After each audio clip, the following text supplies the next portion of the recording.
বিশ্বের বৃহত্তম গণতান্ত্রিক নেতৃত্বের ফোরাম ক্লাব ডি মাদ্রিদে যোগদানের আমন্ত্রণ পেলেন doctor Mohammad Yunus. 24 September new ইয়র্কে প্রধান উপদেষ্টার সঙ্গে বৈঠককালে ক্লাব ডি মাদ্রিদের সভাপতি এবং স্লোভেনিয়ার সাবেক রাষ্ট্রপতি দানিলো তুর্ক এই আমন্ত্রণ জানান।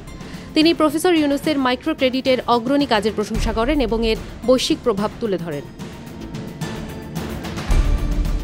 তুর্ক বলেন, আমরা সম্মানিত হব যদি আপনি আমাদের কর্মসূচিতে অংশ নেন। একই সঙ্গে বাংলাদেশের চলমান গণতান্ত্রিক রূপান্তর বিষয়ে আপনার মতামত আমরা বিশেষভাবে মূল্যায়ন করব।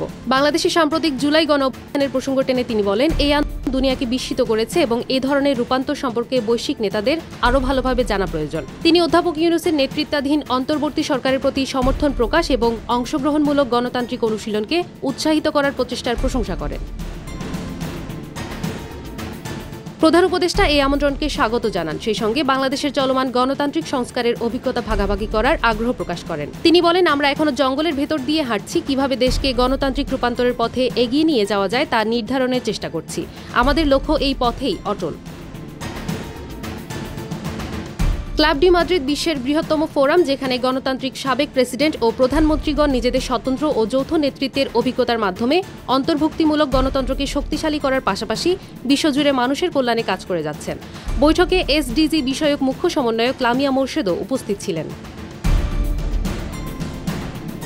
বর্তমানে নিউ ইয়র্ক সফরে রয়েছেন প্রধান উপদেষ্টা। জাতিসংঘের সাধারণ পরিষদের ৮০তম অধিবেশনে যোগ দিতে ২২ সেপ্টেম্বর তিনি নিউ ইয়র্ক পৌঁছান।